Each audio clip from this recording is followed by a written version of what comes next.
Bismillahirrahmanirrahim. Assalamualaikum warahmatullahi wabarakatuh.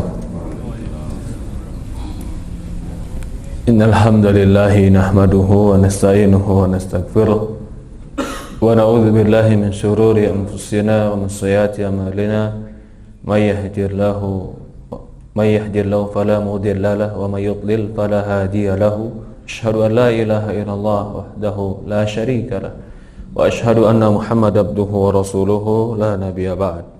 Alhamdulillah,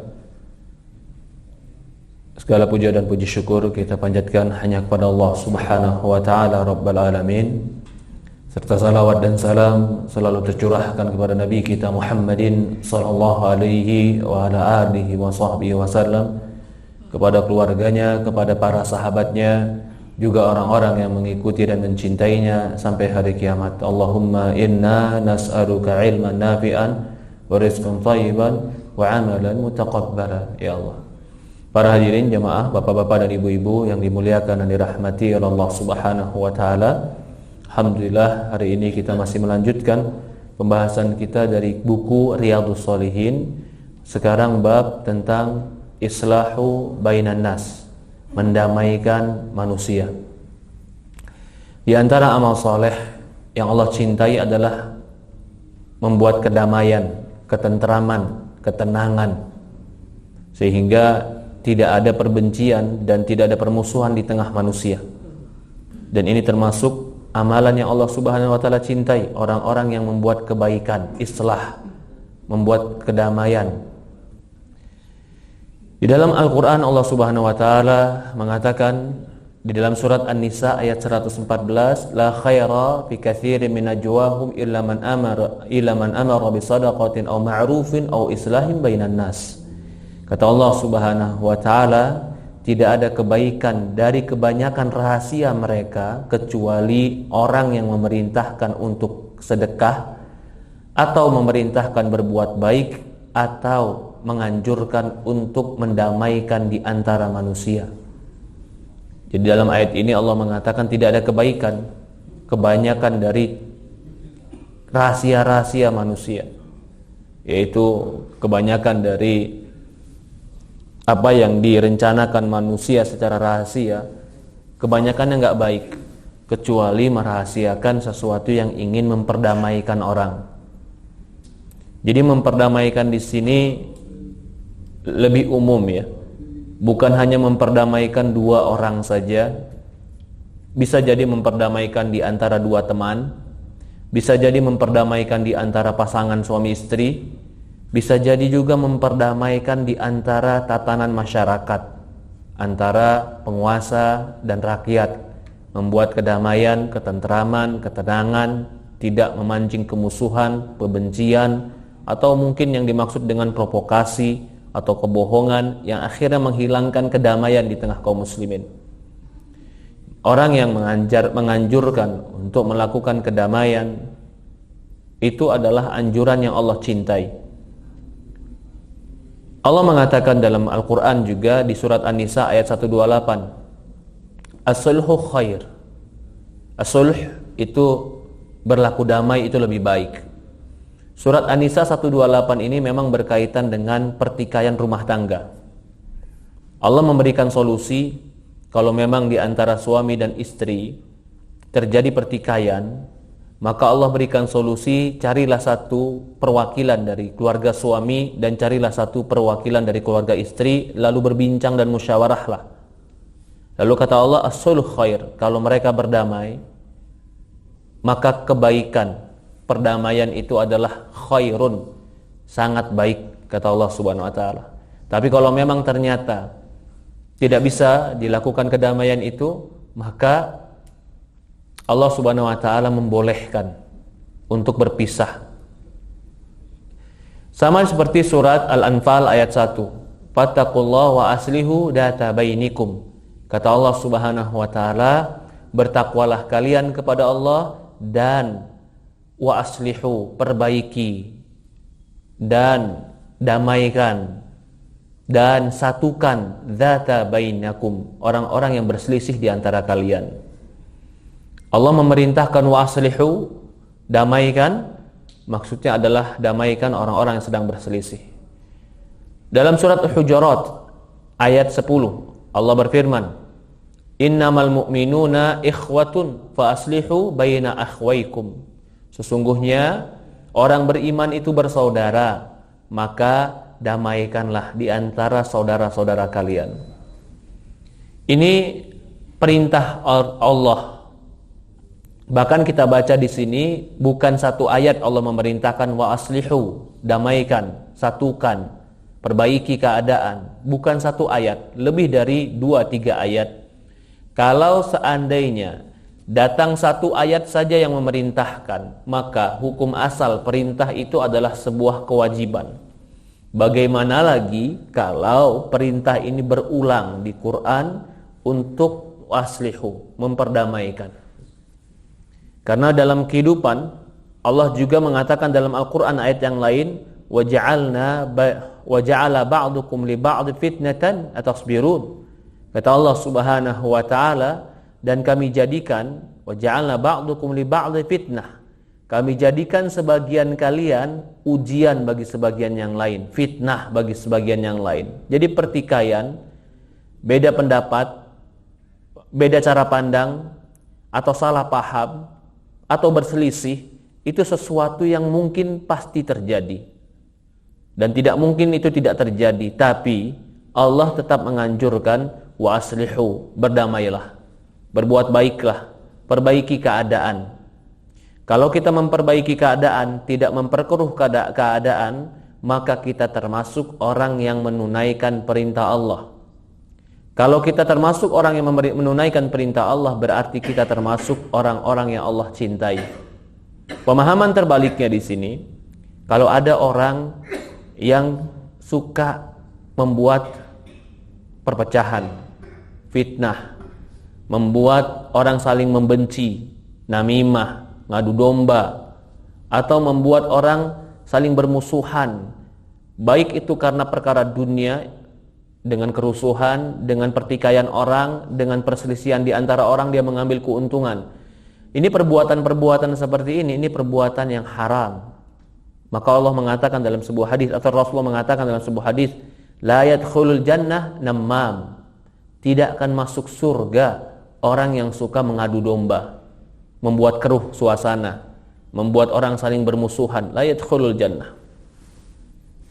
Ada kadang-kadang orang yang tanpa sengaja, karena faktor kebodohannya, atau maaf, karena faktor kurangnya jauh pandangan, dia melakukan sesuatu yang pada hakikatnya merusak, bukan memperbaiki. Bahkan ada sebagian orang yang merusak hubungan rumah tangga, hubungan suami istri, atau hubungan ibu dan anak, atau hubungan kakak dan adik. Mungkin tidak sengaja, tapi karena faktor kebodohan, dia lakukan kebodohan itu menyebabkan kakak dan adik berkelahi. Dia bilang, umpamanya suami istri, ketika suami istri sebenarnya hidupnya sudah damai, tenang, gak ada masalah hidup mereka. Tiba-tiba dia datang ke istrinya, dia cuma mengatakan, kamu Masya Allah ya. Dia ucapkan pertama, dia bilang Masya Allah. Kenapa? Sabar kamu punya suami kayak begitu. Subhanallah. Kalimat itu mungkin bagi dia maka Masya Allah, tapi si perempuan ketika dengar, emang kenapa suami saya? Kamu katakan saya sabar dengan dia. Jadi bagaimana harusnya saya? Apakah harusnya tidak sabar? Kesabaran saya ini berarti menunjukkan saya ketertindas. Akhirnya dia yang tadinya tidak merasa suatu masalah menjadi masalah. Ini termasuk salah satu perusak hubungan manusia. Ya, juga termasuk di antara namam, teman dengan teman. Contoh, dia duduk dengan temannya. Ketika dia duduk dengan temannya ini menggibahi, menjatuhkan teman yang lain. Dia sebagai pendengar, dia dengar, dia diam saja. Tidak dia ingkari, tapi dia dengar sebagai pendengar yang baik, seolah-olah dia memperhatikan. Selesai temannya itu menjatuhkan orang lain, dia pergi ke orang yang tadi, yang dijatuhkan tadi. Dia bilang, saya cuma jujur aja nih, bukan maksud lain. Maksud saya baik. Si fulan tadi ngobrol sama saya, jatuhin kamu. Padahal ketika si fulan tadi gibah, dia dengerin seperti orang yang mendengarkan, seperti orang yang konsentrasi. Tapi ternyata dia bawa kalimat itu, dia berikan ke orang lain agar terjadi kebencian dan permusuhan. Ini termasuk perkara yang dibenci oleh Allah. Kalau kedamaian, menyatukan, menenteramkan, menenangkan perbuatan yang Allah cintai, maka merusak hubungan adalah perkara yang Allah benci. Dalam hadis, Rasulullah mengatakan dalam sebuah hadis, semua persendian manusia ada sedekahnya. Setiap hari matahari terbit, kamu mendamaikan di antara dua orang, itu adalah sedekah bagi dirimu. Jadi kita bisa sedekah dengan mendamaikan dua orang yang berselisih. Wa tu'inu rajulu fi dabati wa tahmilu 'alaiha aw tarfa'u lahu 'alaiha mata'u shadaqah. Atau kamu membantu temanmu untuk mengangkatkan barangnya naik ke kendaraannya, sedekah bagimu. Kalimatun thayyibah shadaqah. Ucapan yang baik dari dirimu itu adalah sedekah.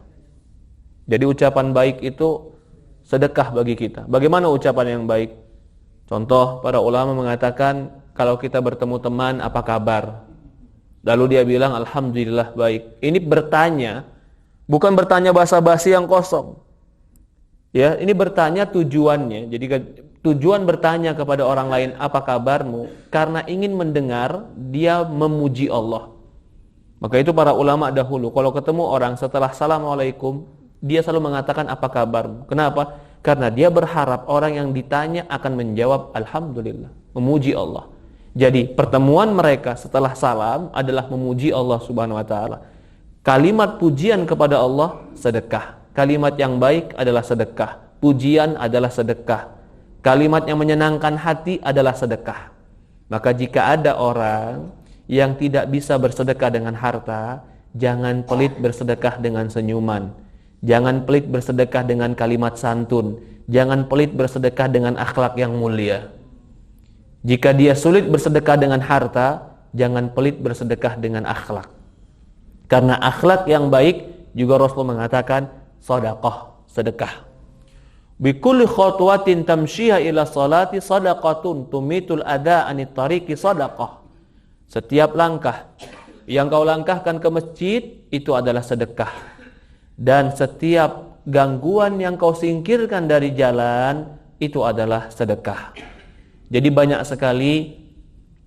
sekali kesempatan kita bersedekah. Mendamaikan dua orang yang bertikai itu adalah sedekah. Mengucapkan baik itu adalah sedekah. Melangkah ke masjid itu adalah sedekah. Menghindari gangguan di jalan yang mengganggu fasilitas kaum muslimin itu sedekah. Maka setiap muslim dia bisa bersedekah sesuai dengan kemampuan dirinya dan kemungkinan apa yang dia lakukan. Dalam hadis ini kita ingin menegaskan kepada poin ta'dilu bainasnaini shadaqah. Mendamaikan di antara dua orang adalah sedekah. Dalam hadis yang lain dari Ummu Kalthum binti Uqbah bin Ubay berkata, jadi Ummu Kulthum berkata, aku mendengar baginda Rasulullah SAW bersabda, laisal kadzdzab alladhi yuslihu bainan nas fayanmi khairan aw yaqulu khairan.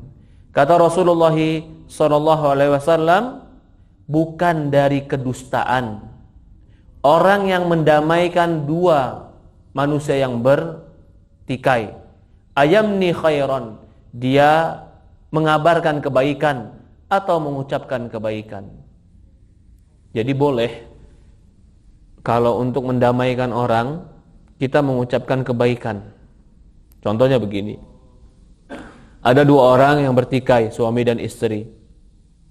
Suami dan istri ini sama-sama gak mau ngalah, tidak mau berdamai, atau mungkin karena keegoisannya tidak ada yang mau meminta maaf. Kita sebagai keluarga umpamanya atau teman dekat datang kepada salah satunya, contohnya ke suaminya.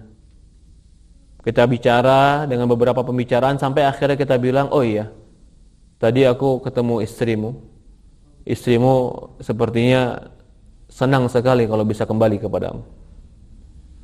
Apakah ucapan ini bohong? Lah kan istrinya nggak ngomong begitu tadi. Iya, tapi itu tidak bohong. Kenapa? Karena kita katakan sepertinya istrimu senang sekali kalau dia kembali kepadamu. Kan kita bilang sepertinya. Seperti siapa? Anggapan siapa ini berarti? Anggapan kita. Anggapan kita kabarkan kepada dia, bohong atau tidak? Tidak, tapi dia menyangka bahwasannya itu dari si istri. Yang seperti ini tidak berbohong, ini diperbolehkan. Bahkan dan lebih daripada itu, para ulama membolehkan. Kalau untuk mendamaikan, contoh dia bilang, tadi si fulan mengucapkan salam buat dirimu. Padahal dia nggak ngucapin salam, tapi kita katakan, ucapkan salam buat dirimu. Dikarenakan besarnya keutamaan mendamaikan orang lain, dalam bab ini boleh berbohong.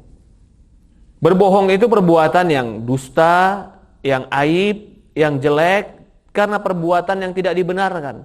Tapi untuk mendamaikan, Rasulullah mengizinkan untuk berbohong.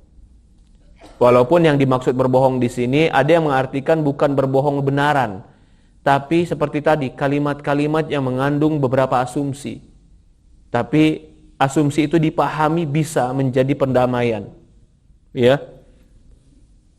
Bagi teman pun seperti itu, bagi pasangan pun seperti itu, bagi keluarga pun seperti itu, antara adik dan kakak bertikai. Ketika adik dan kakak bertikai, orang tuanya datang. Dik, sepertinya kakakmu rindu sekali pengen ketemu kamu. Dari mana ibu tahu? Ya, ibu tahu karena dia beberapa kali bicara dengan ibu masalah itu. Padahal dia katakan sepertinya. Kalimat sepertinya itu adalah asumsi. Asumsinya siapa? Asumsinya si ibu. Apakah asumsi itu dusta? Bukan. Asumsi itu bukan dusta. Ini yang dimaksud. Boleh berdusta adalah berdusta yang mendamaikan dua orang. Ini hadits Bukhari Muslim. Bukhari Muslim yang menunjukkan bolehnya menggunakan cara-cara dalam mendamaikan orang yang cara-cara itu kebaikan. Dalam riwayat Muslim dikatakan, walam asma' yurakhis fi syai'in mimma yaqulun nas illa fi thalathah. Aku tidak pernah mendengar Rasulullah membolehkan, memberikan dispensasi untuk berkata bohong kecuali dalam 3 urusan. Yang pertama, al-harb, bohong dalam perang. Ya, perang itu dalam bohong. Namanya perang itu taktik. Pakai pakaiannya dibohongkan seperti pakai pakaian berpohonan, itu kan bohong. Seolah-olah tidak menyerang, padahal menyerang, itu taktik, bohong. Kalau nggak bohong ya nggak bakal menang. Menyamar sebagai musuh, itu bohong. Tapi boleh, karena harb, perang. Ditanya, kamu musuh saya kan? Bukan. Perang, harb, itu kebohongan boleh. Karena dalam peperangan. Yang kedua, Rasulullah mengatakan atau dikatakan 3 hal yang diizinkan atau diberikan dispensasi untuk berbohong. Yang pertama perang, yang kedua mendamaikan 2 manusia. Kalau seandainya mendamaikan 2 orang saja boleh berbohong, bagaimana lagi mendamaikan 1 kota, 1 kampung, bagaimana lagi mendamaikan 1 negara, agar negara lebih aman, tidak terjadi perselisihan, tidak terjadi percekcokan, tidak terjadi chaos, kerusuhan. Lalu kita berkata yang baik agar terjadi damai, boleh. Ya. Wa hadits rajulu imra'atahu. Ini yang ketiga. Seorang laki-laki ketika ngobrol sama istrinya. Jadi laki-laki ngobrol sama istrinya boleh bohong, Ustaz. Ya, dalam hadis ini dohirnya sepertinya boleh bohong, tapi ingat, yang dimaksud bohong di sini adalah, ingat, tadi berperang kenapa boleh bohong? Karena tujuannya adalah kemenangan. Kemenangan adalah maslahat kaum muslimin. Mendamaikan 2 orang berbohong tujuannya adalah kedamaian. Kedamaian tujuannya adalah kebaikan kaum muslimin. Maka dipahami juga seorang laki-laki yang berbohong itu tujuannya kemaslahatan, bukan tujuannya kemudaratan dan kerugian. Kalau dia berbohong dengan tujuan kemudaratan dan kerugian, lalu dia berdalil dengan hadis ini, Rasulullah membolehkan kok laki-laki bohong kepada istri. Bukan. Rasulullah tidak membolehkan kezoliman. Jelas Al-Quran dan hadis mengharamkan kezoliman dan kemudaratan. Tapi yang dimaksud di sini ya tadi, umpamanya si istrinya udah 10 tahun, 15 tahun nikah, mungkin fisiknya berubah, ya, sudah nggak seperti dulu lagi, dan dia mulai agak berubah juga kepercayaan dirinya. Dia tanya sama suaminya, "Bang, aku masih cantik kayak dulu nggak?" Kalau dia jujur, nggak damai rumah tangga maunya. Tapi kalau dia bilang, "Aduh, kamu tuh nggak ada yang lain, kamu yang paling di hatiku." Bohong nggak? Dia bertanya, "Aku masih cantik seperti dulu nggak?" Yang dijawab, "Kamu adalah yang terbaik di hatiku." Sebenarnya antara jawaban dan pertanyaan itu agak berbeda, tapi jawaban seperti ini nggak bohong, ini diperbolehkan. Yang mungkin orang sering mencontohkan, "Masakanku enak nggak?" Jadi dia jawab, "Ya, ini masakanmu nggak ada yang aku dapatkan di mana-mana kecuali di rumah ini." Ya karena memang di lain nggak ada yang dapat masakan seperti itu. Tapi kan nggak mungkin mengatakan masakanmu nggak enak, yang lain pada enak, kan nggak mungkin. Itu merusak hubungan. Jadi yang dimaksud adalah bolehnya suami berbohong untuk menjadikan suasana lebih indah, kedekatan lebih indah, perdamaian lebih indah. Tapi kalau maaf, suaminya berbohong karena dia bermaksiat, lalu dia berbohong, ya kita katakan, "Loh, apakah saya harus jujur Ustadz ketika saya maksiat?" Tidak. Ketika kamu jujur masalah lebih parah, ketika kamu bohong pun kamu dosa. Jadi gimana Ustadz solusinya? Jangan maksiat. Loh, jadi kalau saya maksiat saya jujur? Jangan juga. Kalau kamu jujur masalah lebih parah. Lalu begitu, jangan maksiat. Jadi kalau ditanya, boleh nggak berbohong ketika laki-laki maksiat? Apa jawabannya, Pak? Jawabannya maksiatnya nggak boleh. Berbohongnya boleh tidak? Tidak boleh.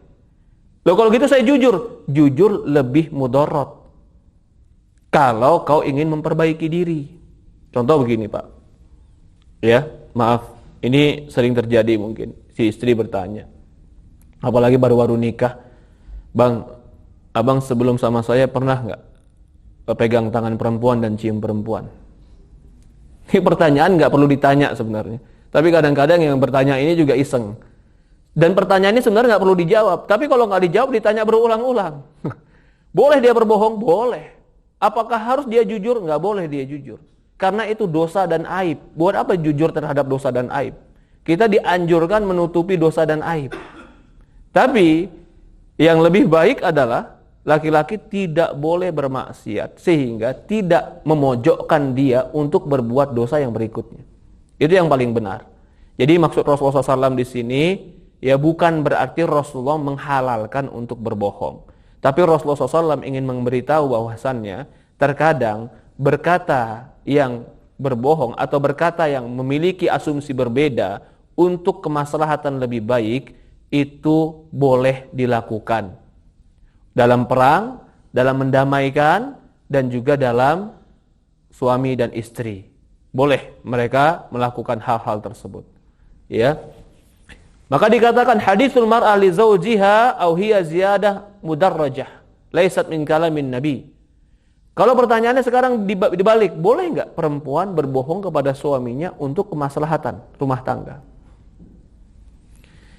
Di dalam hadis dikatakan atau seorang wanita bicara kepada suaminya.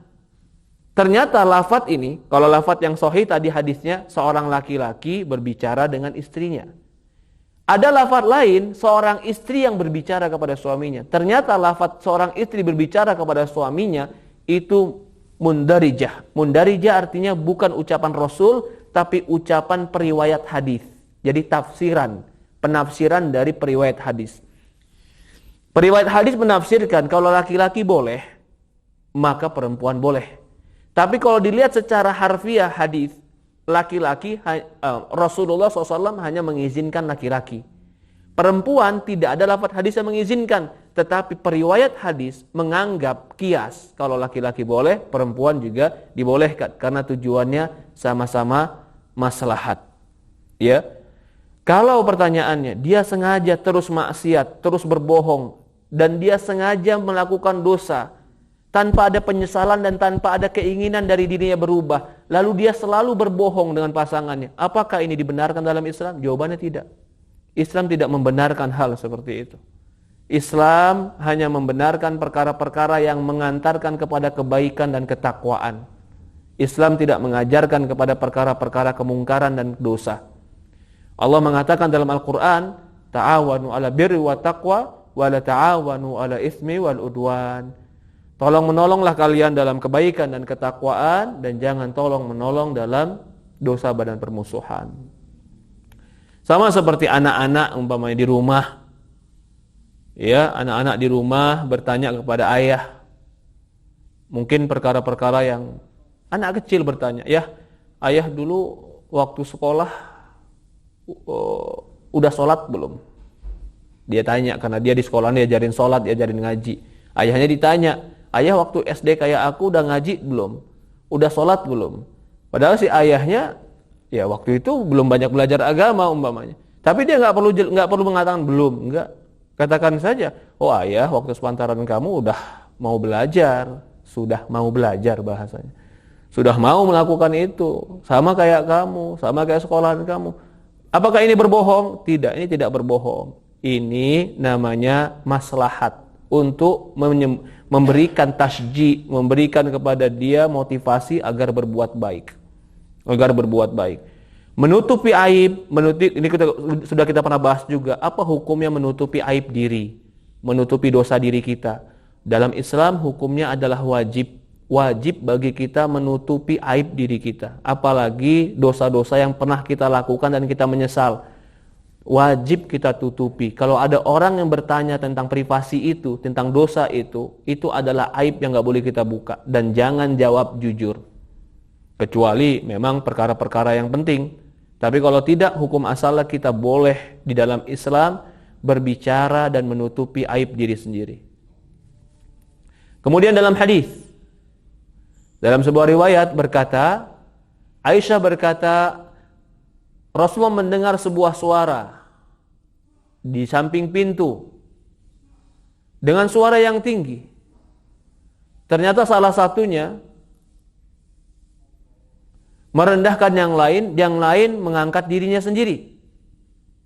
Artinya saling berdebat, mengeledek, satu menjatuhkan, yang satu mengangkat diri.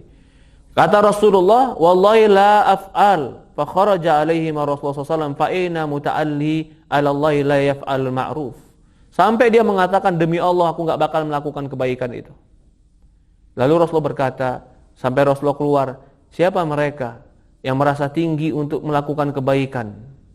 "Ana ya Rasulullah." Rasulullah mengatakan, "Falahu aidzalika ahabbu." Faqala ya Rasulullah, "Falahu ayyu dzalika ahab." Maka Rasul mengatakan, ya, siapa yang melakukan itu? Yas'alu rifqa wa ta'alli halif. Yaitu maksudnya dia falahu ayyu dzalika ahabbu minallah. Dan apa yang lebih cintai lagi dibanding Allah Subhanahu wa taala. Maksudnya para ulama di sini dikatakan oleh Imam Nawawi, yastaudi'uhu aw yas'aluhu an yadh'anhu ba'du daini. Ya, dia minta supaya sebagian hutangnya dianggap selesai, dianggap lunas. Jadi orang ini berdebat gara-gara hutang. Salah satunya menagih, yang salah satunya minta dilunaskan, sampai yang akhirnya bersumpah, "Aku enggak bakal melakukan." Maka Rasulullah bertanya, "Kenapa kau tidak lakukan itu? Bukankah kau mau melakukan sesuatu yang paling Allah cintai?" Yaitu dimaksudnya adalah melunaskan hutang. Di sini maksudnya, ini orang memang sedang bertikai berdua. Nasallallahu salam wal afiyah. Tapi Rasulullah SAW masuk dalam perkara hal mereka. Ini kan lagi bertikai berdua. Rasulullah tiba-tiba masuk dalam pertikaian mereka lalu bertanya. Di sini para ulama berdalil, Rasulullah masuk ke dalam urusan mereka, bukan mau ikut campur dalam urusan mereka, tapi Rasulullah SAW ingin mendamaikan keduanya. Maka Rasul mengatakan, "Maukah engkau melakukan perkara yang paling Allah cintai?" Agar mereka saling berdamai. Jadi mendamaikan dua orang yang berselisih itu adalah kebaikan. Kita tidak seperti orang-orang, sebagian orang-orang yang hidupnya tidak memperdulikan orang lain. Ketika ada yang berantem, dicuekin, biarin aja lah urusan dia. Suami istri berantem, dicuekin, udah biarin urusan dia, kita gak boleh ikut campur. Ya betul, memang itu urusan dia, tapi seharusnya amar ma'ruf nahi mungkar, mengajak kepada kebaikan, itu dianjurkan dalam Islam. dianjurkan dalam Islam. Kemudian di dalam hadis yang lain, ya, Rasulullah SAW sampai kepadanya bahwasannya Bani Amr bin Auf kana bainahum syarr. Di antara Bani Amr bin Auf ini nama suku, keturunan, ya kabilah begitu. Ada permasalahan. Maka Rasulullah SAW keluar untuk mendamaikan mereka di tengah manusia. Sampai Rasulullah SAW terhalangi, udah masuk waktu sholat. Faja'a Bilal, ini Rasulullah gara-gara sibuk mendamaikan orang ini, waktu sholat udah masuk, Rasulullah akhirnya tertahan, gak sempat ke masjid. Sampai Bilal datang kepada Abu Bakar, berkata, "Ya Abu Bakar, Rasulullah SAW sekarang lagi tertahan nih, lagi ada urusan. Waktu sholat udah masuk, mau gak kamu mengimami manusia?" Abu Bakar atau Bilal berkata kepada Abu Bakar, apa poinnya di sini? Kita tahu poinnya bahwasannya sholat itu perkara yang paling sibuk. Sholat itu perkara yang paling penting. Bahkan Rasulullah mengatakan inna fi sholati syugula. Sholat itu kesibukan yang paling sibuk. Hampir tidak ada kesibukan Rasulullah meninggalkan atau mengakhirkan sholat kecuali mendamaikan orang. Dalam dagang Rasulullah nggak pernah mengakhirkan sholat. Dalam urusan-urusan rumah tangga Rasulullah nggak pernah mengakhirkan sholat. Bahkan Aisyah mengatakan Rasulullah sibuk di rumah, tapi begitu datang waktu sholat dia tinggalkan kerjaan rumah, dia pergi ke masjid. Tapi pernah satu kejadian Rasulullah agak terhalangi melakukan sholat sampai Bilal nungguin kok Rasulullah belum datang. Ternyata Rasulullah ketika itu sibuk mendamaikan kabilah Amr bin Auf. Kata para ulama atau disebutkan ini menunjukkan dalil mendamaikan orang itu bukan amalan biasa. Itu amalan yang luar biasa di sisi Allah Subhanahu wa taala. Maka ditanya kepada Abu Bakar, "Ya Abu Bakar, mau enggak kamu menggantikan Rasulullah jadi imam?" Kata Abu Bakar, "Ya sudah, enggak apa-apa, in syi'ta." Maka Bilal qomat. Taqaddam Abu Bakar. Lalu Abu Bakar jadi imam. Maka manusia menjadi makmum di belakangnya. Rasulullah ketika itu belum selesai. Di dalam rakaat berikutnya, yaitu di rakaat yang sudah berjalan sholat, takbiratul sudah jalan, tiba-tiba Rasulullah datang di tengah-tengah shaf. Hatta qama fi shaf, sampai Rasulullah berdiri di shaf yang paling depan. Setelah itu, akhadan nasu fi tasfiq, maka manusia berikan kode ke Abu Bakar. Ya Abu Bakar, udah ada Rasulullah. Kodenya waktu itu sebagian memberikan tepukan tangan atau memberikan tepukan dada. Ada Rasulullah di belakang. Karena tidak boleh kalau Rasulullah ada dalam satu barisan, maka tidak boleh yang menjadi imam kecuali Rasulullah. Akhirnya Abu Bakar mundur dari barisan dan Rasulullah SAW dia maju ke depan. Lalu farafa Abu Bakar yadahu bihamidillah. Lalu tiba-tiba Abu Bakar ketika tahu Rasulullah datang, dia angkat tangan, alhamdulillah ada Rasulullah. Dia puji Allah. Dia mundurnya kohkoro. Mundur kohkoro itu mundurnya jalan mundur, tapi badan tetap ke kiblat. Itu cara mundur kalau dari shaf. Mundur ke belakang, jalannya badannya ngadep ke kiblat. Hatta qama fi shaf, sampai dia berdiri di shaf yang paling depan. Faqadama Rasulullah SAW fa shalla dinnas. Lalu Rasulullah bangun. Lalu Rasulullah maju untuk menjadi imam pada manusia. Selesai salat, Rasulullah menghadap kepada manusia dan mengatakan, wahai manusia, malakum hina nabakum syai'un min salati akhadtum fi tasfiq. Inama tasfiqun nisa. Rasulullah negur, wahai orang-orang, kenapa kalian kalau ada berita dalam solat, kalian ingin mengabarkan sesuatu dalam solat, kenapa kalian harus bertepuk tangan?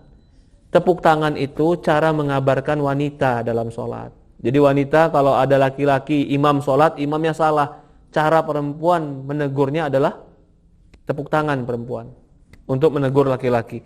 Tapi kalau laki-laki menegur imam, maka ucapkan subhanallah. Subhanallah. Hadis ini mengajarkan kita beberapa perkara. Pertama, pentingnya mendamaikan orang. Sampai Rasulullah SAW sholatnya agak telat gara-gara mendamaikan orang. Yang kedua, imam itu boleh diganti dalam keadaan di tengah sholat jika ada hajat. Contohnya imamnya batal wudu, maka imamnya batal, yang maju adalah orang yang setelahnya. Kalau di sini hadisnya adalah Rasulullah datang dan Abu Bakar mundur. Tapi ketika itu para sahabat yang laki-laki memberi kode kepada Abu Bakar dengan bertepuk tangan. Rasulullah SAW biarkan, setelah sholat baru Rasulullah ajari. Kalau tepuk tangan itu buat perempuan, kalau buat laki-laki itu mengucapkan subhanallah. Jadi apapun yang ingin kita kabarkan kepada imam, subhanallah. Imam salah, subhanallah. Imam lupa, tambah rokaat, subhanallah. Kecuali wanita, dia bertepuk tangan. Ya, illa iltafat, ya Abu Bakar, ma mana'aka an tusalli bin nasi hina asyartu bi ilaik. Ya Abu Bakar, kenapa kamu enggak lanjutkan salatmu, kata Rasulullah, menjadi imam ketika memberikan isyarat. Berkata Abu Bakar, ma kana yanbaghi li Abi Quhafah an yusalli bin nas baina yaday Rasulullah. Tidak pantas bagi Abu Quhafah, Ibnu Abi Quhafah. Ibnu Abi Quhafah itu anaknya Abi Quhafah. Dia memposisikan dirinya adalah cuma seorang anak biasa, yaitu Abu Bakar. Ini etika dan adabnya Abu Bakar di hadapan Rasulullah SAW. Tidak pantas. Dia nggak menyebutkan namanya. Dia menyebutkan dirinya sebagai anak Abi Quhafah. Ini ingin memperkecil diri. Anak kayak aku ini nggak pantaslah sholat di hadapan Rasulullah SAW. Maka hadis ini diriwayatkan Bukhari Muslim. Imam Nawawi memasukkannya dalam bab pentingnya memperdamai dua orang, pentingnya memperdamai dua kelompok, pentingnya memperdamai dua suami istri yang bermasalah. Bahkan itu menjadi pahala. Bahkan boleh. Pertama, berbohong untuk mendamaikan. Yang kedua, Rasulullah pernah mengakhirkan sedikit sholatnya sehingga dia terlambat gara-gara mendamaikan orang. Ini menegaskan mendamaikan orang itu adalah amalan pahala yang besar. Karena dengan itu beberapa hal yang tadi tidak boleh menjadi boleh. Rasulullah nggak pernah meninggalkan sholat untuk menjadi masbuk. Bahkan dalam peperangan pun Rasulullah SAW sholat. Tapi ternyata dalam islah bainan nas Rasulullah pernah melakukan itu. Allahu a'lam.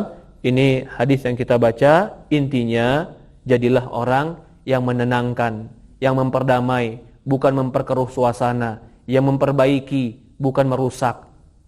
Baik itu merusak rumah tangga, baik itu merusak pertemanan, juga merusak suasana tatanan kehidupan masyarakat.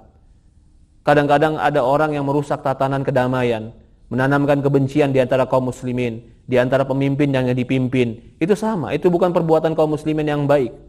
Kalau ingin memberikan kebaikan, islah, memberikan kebaikan bukan dengan cara menanamkan kebencian, apalagi sampai menebarkan berita-berita bohong. Dianjurkan mendamaikan untuk berbohong, bukan dianjurkan menyebarkan berita bohong untuk menanamkan kebencian. Allahu a'lam. Ini yang kita bahas pada hari ini. Mungkin ada pertanyaan, tafadhol dipersilahkan. Ya, jika tidak ada kita cukupkan. Subhanakallahumma wa bihamdihi asyhadu an la ilaha illa anta nastaghfiruka wa atubu ilaik. Assalamualaikum warahmatullahi wabarakatuh.